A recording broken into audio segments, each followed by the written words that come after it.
these changes in cognition. So you got to kind of cut her a break. A little bit of short-term memory loss. Then she goes on to proceed a task that this woman has done for her work as an artist, to be able to put some sort of packages together and give them to like her students, I guess. And she said that she watched her put that same packet together 7 times over a period of like 3 or 4 days, and stressed about it. Oh, I gotta put this together. Oh, I gotta put that, even though she had already done it 5, 6 times already. So the cognition issues were definitely starting to escalate there. She was having vision problems, she's having walking problems. So I shared with the woman a couple of different ways to be able to help with this driving issue, but as we started to talk, it turns out there's a whole lot more. Sounds like she's on the verge of getting evicted from her apartment. Sounds like she's starting to struggle with her finances. And just as I was asking some of these questions, the niece said, "I'm so glad that you asked this. I'm kind of worried about that, but I've just kind of filed it away in the back of my head." And it wasn't until she actually started talking about it that she realized, I've got a huge problem.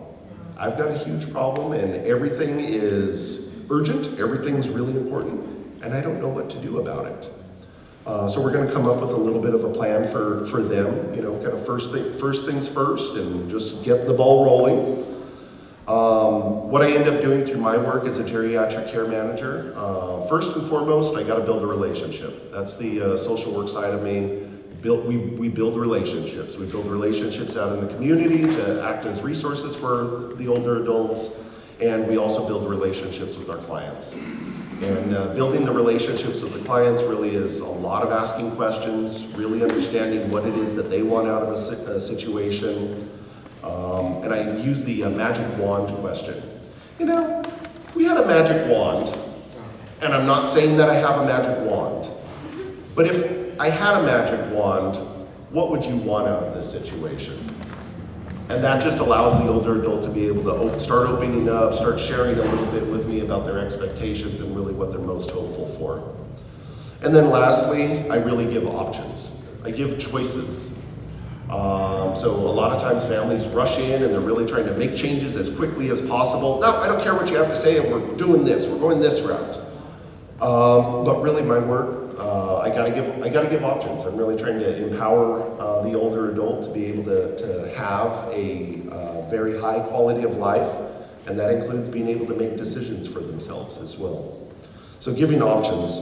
Lastly, Alexander talked a little bit about my sort of work. We're available nationwide. AgingLifeCare.org is the website for our national association. It's the Aging Life Care Association. It's a group of care managers across the country, and in some cases in other countries as well.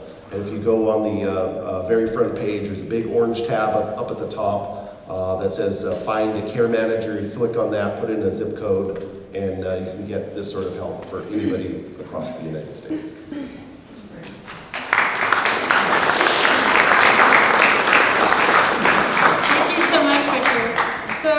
That issue of autonomy is really important. I think everyone sort of touched on it tonight, because we can't make decisions for other people necessarily about what we think is most expedient, and you find solutions are more effective when the person who it's for also agrees with it and it comes around to it. But Victor also brought up a really great point that everything seems like it's okay, right? And then someone breaks their hip and all of a sudden nothing's okay. So that's when these kinds of professionals can really help you and guide you in that moment of crisis. I think we've all said at some point or heard someone say, my mom will never fill in the blank, right? My mom will never accept help. She will never stop driving. She will never move, or what have you. And I hope what the past few speakers have cleared up for you is that there's a lot of ways that we can start to communicate and express our concerns and come around to some solutions that are very helpful. And one other point I just wanted to make is that if we had a magic wand, none of these services would cost anything, right? Because I know for many of you, you're thinking, well, that's great, but how do I pay for it? And I would just like you to know that all these professionals have ways of connecting you. They know what resources are out there when you don't have a lot of funds, when money is an object. There are other resources that help people on limited income, so please keep that in mind. So our next speaker tonight is Sylvia Carl. She's going to talk to you about the PACE program. She's their new community outreach specialist. PACE is a really exciting program which sort of went away and is coming back. And it is a super resource, and so she's going to explain that to you. And I would say Sylvia also teaches at the Jarrow School at USC. Thank you so much for having me, Ileana and Alexandria. It's a pleasure for me to be here.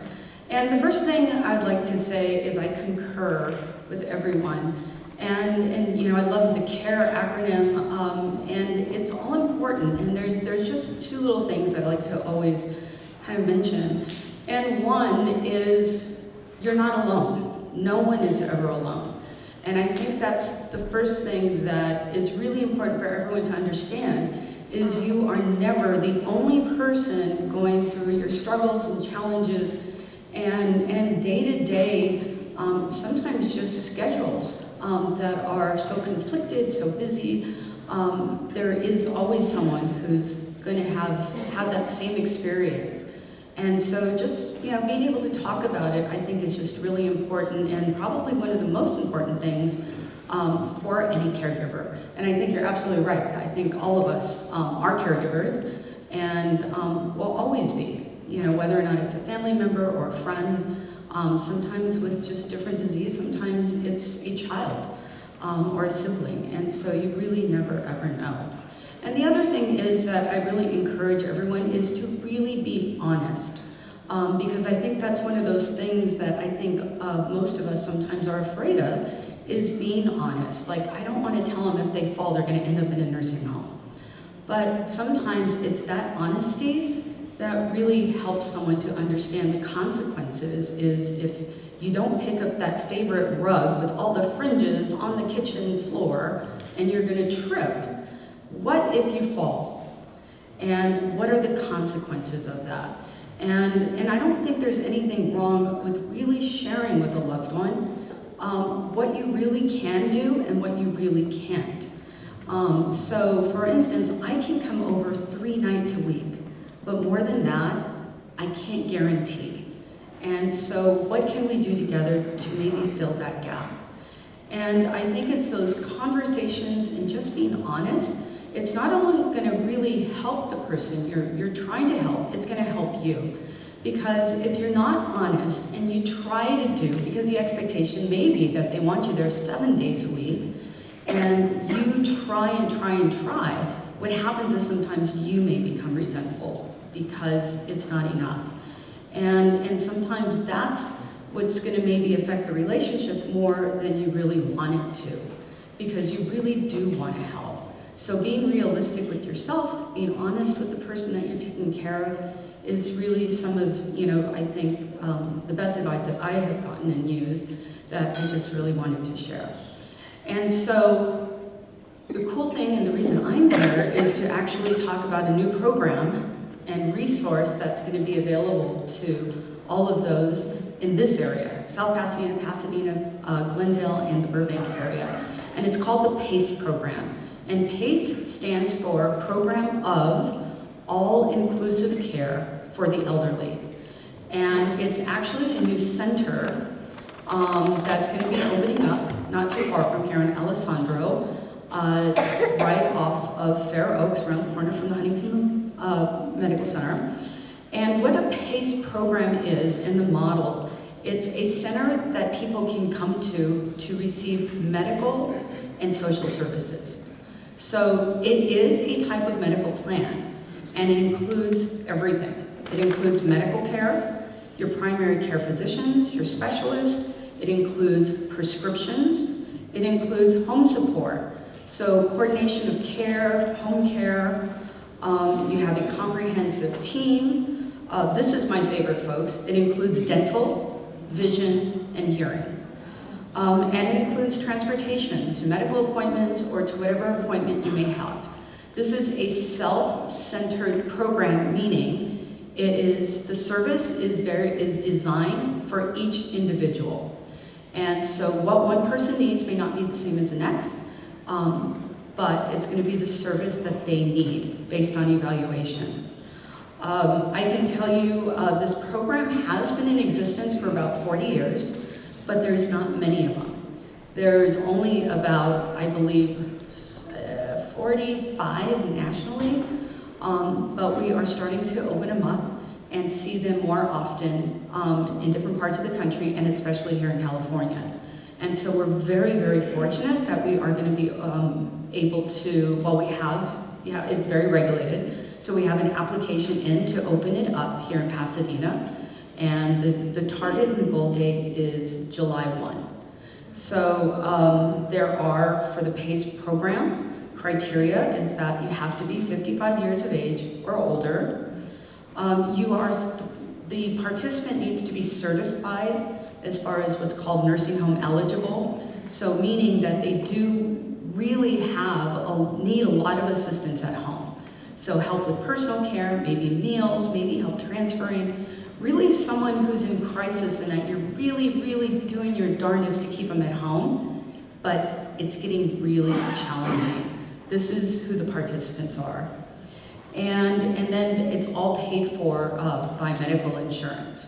If someone has Medicare, they are the primary, and Medicaid, there is no cost.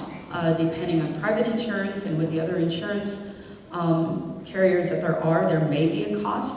And so there would be someone to speak to basically talk about, what that cost is. But again, if Medicare and Medicaid, there's actually no cost to the participant, which is great. So this is really a resource to help keep people at home. Medication management is one of the big things. There's a mental health component. If there is memory loss, this is a program that also covers that. And there's different rooms, so one especially for those with memory care versus maybe someone with not. So it's not as, it's not going to cause a problem. So what a typical day for a participant in a PACE program would be is we would send a private driver out to their home with a medical assistant. And the assistant is someone that goes actually to the door and maybe helps get them from their home and escorts them to the transportation.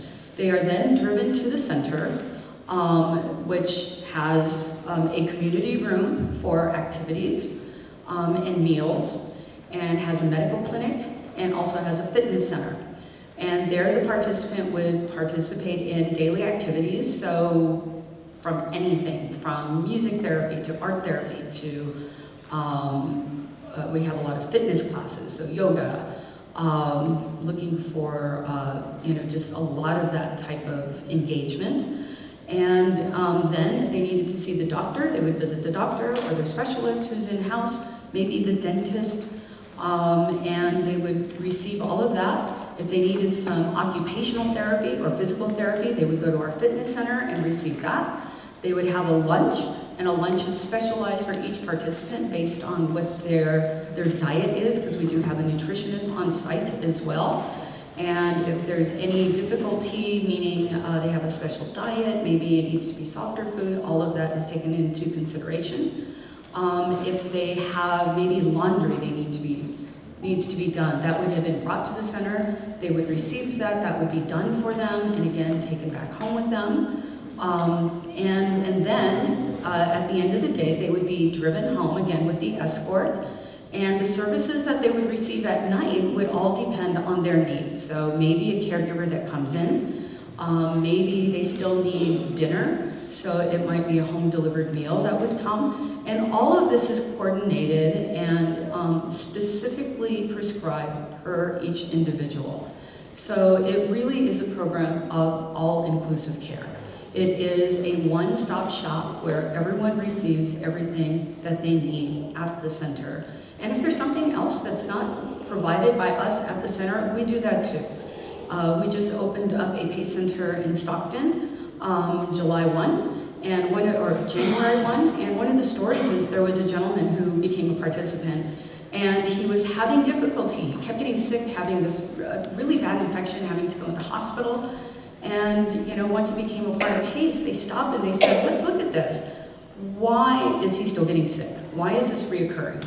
And it basically was because he had a dog that had a lot of fleas, and the fleas were causing the disease. So we were able to go in, we flea dipped the dog and put the dog on a medication, right? We fumigated the home, and we basically took care of him. We did took care of the infection, he was cured, and he is now a participant, loving it, still has his dog, still has all of that, but he's better.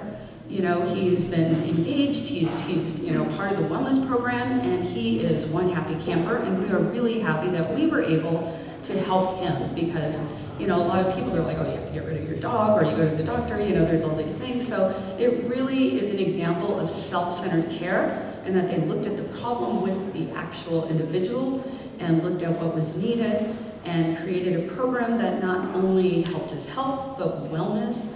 Mental health and wellness is very important, and just as important as medical conditions and taking care of that. But we really looked at the whole person, and we were able to help him. So because this is a very heavy regulated program, we are already licensed for what's called an adult day health care, meaning the center. But because this is a program that's paid for by Medicare and Medicaid, it actually is a program that has to also be approved by them. So our application is into them, and we are waiting for our approval, which could be as soon as this week, or the latest would be a month from now. And once that happens, we will have brochures, because we can't even have printed materials with any names until we are actually approved. So we hope that happens very soon. But in the meantime, if you have some questions, we would love to have you. We would love to have some people come and visit and see our new facility. It is state of the art. I'm very proud of it. The fitness center is great. The medical suite is pretty incredible. And the one thing I forgot to tell you, we even have a spa. So someone who wants to come in and just, they have maybe a walk-in shower at home, and it's been a long time since they were able to take a bath and soak, we have that too. So I'm sure the staff, we're going to want to take advantage of that, but I don't think it's an option for us. But it is a program, and it's going to be a resource. And like I said, it's not a resource for everyone, but for those really who are in crisis, this is a great program to really try to help people stay at home.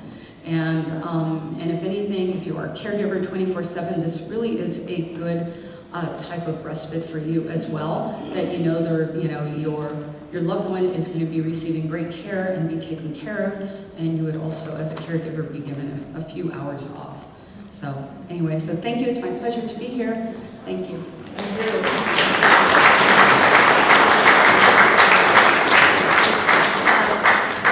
PACE is a really super program, and it's very exciting that they're opening a new one up. And I don't think Sylvia stressed enough, though, how social and fun the people get there. I mean, they really like it. It's a whole world, and it's just great because it gets people out of their homes, and they get all this care. It was first started in San Francisco, and if you want to see that model online, it's called Onlock, O-N-L-O-K, and they have done some videos about it. That started in Chinatown in San Francisco. It's really great. So we hope to do something more around their opening and have more information then. Our next speaker is Shawn Hertz. She is also from Heritage Clinic, and she's going to be talking about the role of adult protective services and mental health. Thank you.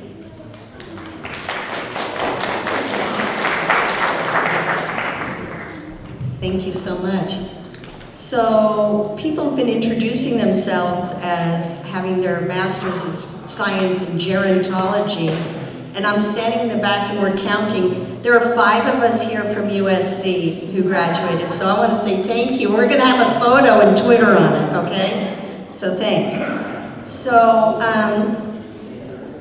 I was on vacation. I went to Holland, and I was there over a week ago, and Lily gave me an instruction on what I'm supposed to talk about. And I have to talk in 10 minutes about adult protective services, mental health, family caregiving, and long-term care. Okay, thank you. No. But I was thinking about that, and I thought, you know what? If I could speak and tell everybody everything in 10 minutes, I wouldn't be living here. I'd be living in Holland right now, comfortably retired in a tulip orchard, and that's me. So before I start, and by the way, I'm going to concentrate on the mental health and caregiving. It's all related. And before I do, some of you know that I always start with a joke. Where's Sean? There he is. All right. You know I always start with a joke, and I couldn't really think of a funny one when it comes to aging because I'm aging and I'm thinking, wait a minute. But the minute we're born, we're aging. You know that, right? All right. But the other day I was in a thrift store and I'm looking at stuff. I'm like, oh my God. I'm sorry, an antique store, and I thought, oh my God, I grew up with those. I have those. Does anybody have that when they go to an antique store? Right? Who doesn't? Raise your hand. Okay, that was a joke. No, I'm joking. The other joke I saw with the old age was, what is the perk of being 104? No peer pressure. Okay, all right. Enough. All right, so let's talk about some really fun things now, like depression. So, I want you to know that, unfortunately, that there is a silent health crisis, and I'm not joking about this. And by the way, when Alexandria asked how many of you are caregivers, I think I only saw a dozen hands. And I'll tell you what, the reason is there were only a dozen hands is because many of you do not identify yet as being a caregiver. Because people often will say, I only write my mother's checks. Oh, and I do her laundry, like her towels and her sheets. Oh, well, and sometimes I bring a casserole on Friday. I call her to take her pills. But I'm not a caregiver, I'm her daughter. Those tasks are caregiving tasks. And they start small, and they start adding and more and more and more, until you are doing other things and you are sacrificing your own physical, emotional, and spiritual well-being. That's true. And I'll tell you what, the silent health crisis is depression. And if you are a caregiver, a family caregiver, an unpaid person, because people will tell me, I'm a caregiver, yeah, but you work for an agency. You know, you can find another job. But when you are part of a family, well, you could run away. I'm planning to do that soon. But otherwise, and my daughter already ran away. She lives 3,000 miles from here. She professes her love, but I know different. So anyway, I'm going to tell you this. I'm not great in math and statistics. I will tell you that the statistics have been gathered for years just in the state of California with the Caregiver Resource Centers. It's part of a statewide center of resource centers.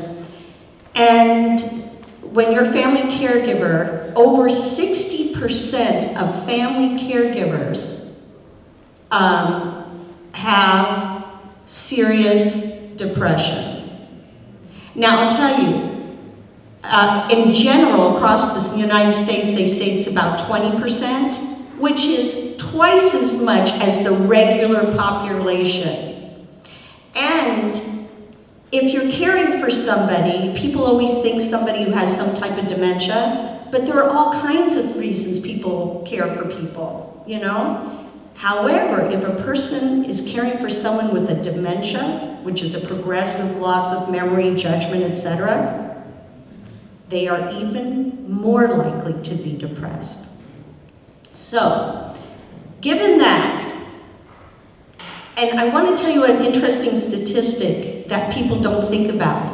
Even when your care receiver passes away, if it's a spouse, typically the depression lingers at least 3 more years.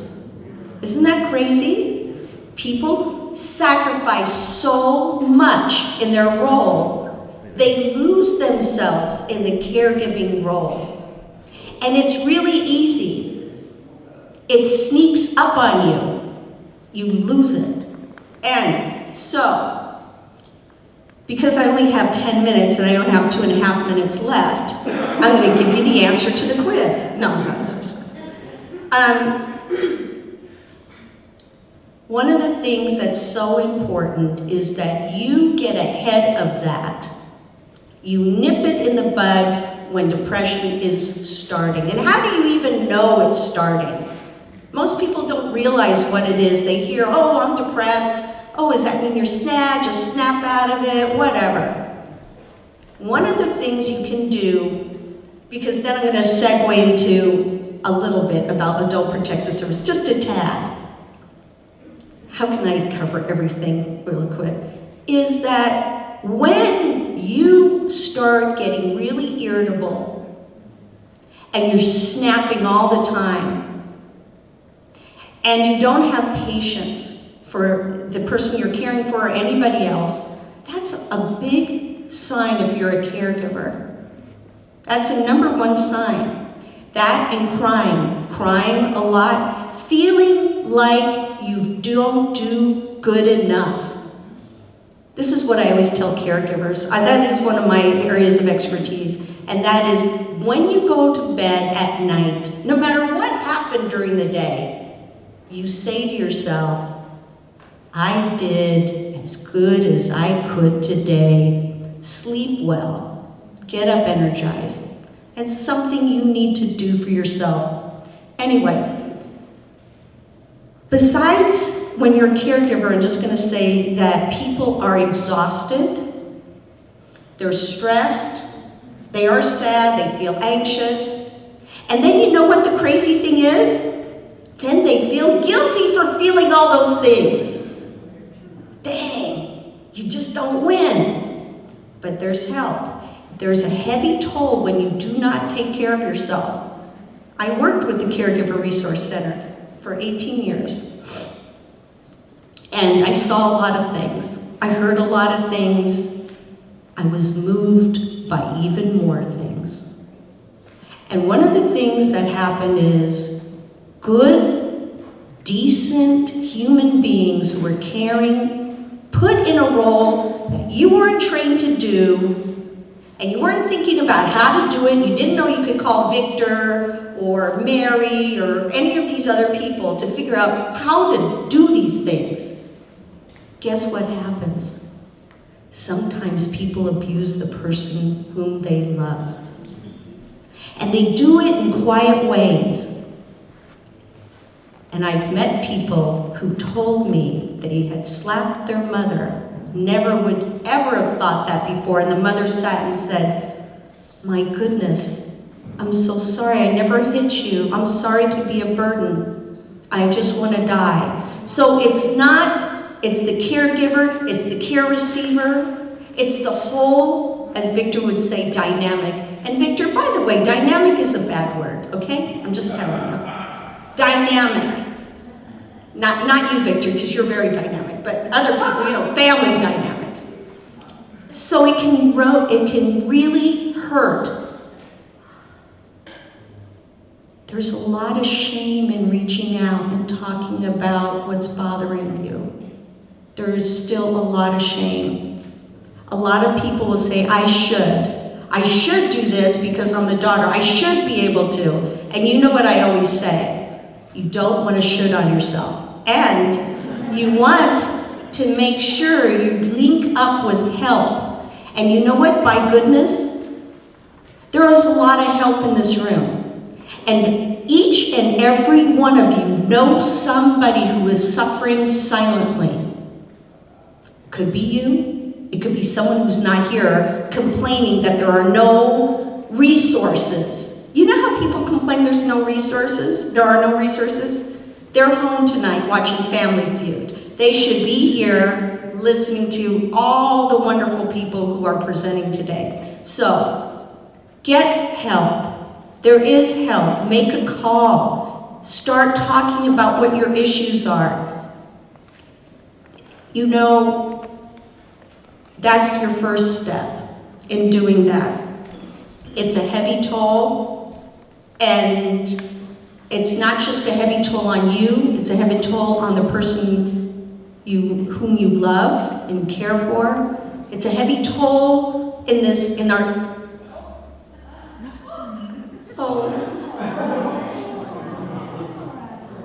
oh, I feel sorry for this baby. We gotta help her get out. Victor will do it because you remember him on the skateboard? Victor, it's not that high. It's not that high up there. So before the toll takes a toll, because it takes a toll on our community, you don't need to have adult protective service. And by the way, you are all super fortunate living here because the adult protective service people here are wonderful. I know them. And they're not the big bad bruisers that come out. They're here to help and connect you with services. So, in my parting information to you, in talking about, this is good luck, by the way. This is good luck. If it was a crow, it wouldn't be. But this is. But my parting words to you all, because I'm supposed to talk about long-term care, every one of us who is aging, and that's all of us, think of your plan, start thinking about what you want to do, begin a conversation with the people in your family, in your circle.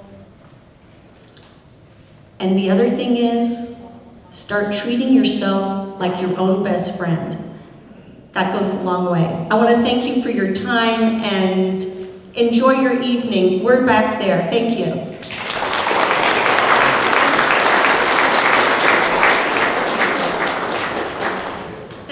Those are very wise words, and when this is over, we'll turn the lights off and help the bird get outside.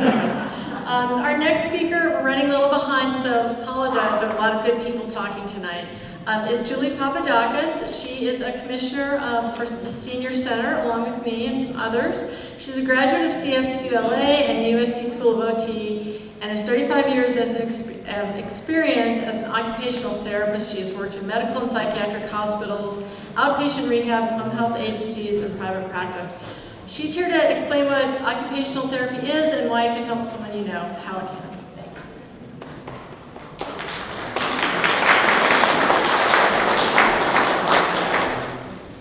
First of all, I want you to know, being an occupational therapist, I'm not here to get you guys jobs, okay? I had to spend half of my career explaining what an occupational therapist is, but now I think there are more out there, and I'm hoping that you can meet one someday. An occupational therapist looks at your occupations or your roles, such as a worker or a homemaker or a caregiver or a patient, a mother, a father, a child, and a grandparent. So our job as occupational therapists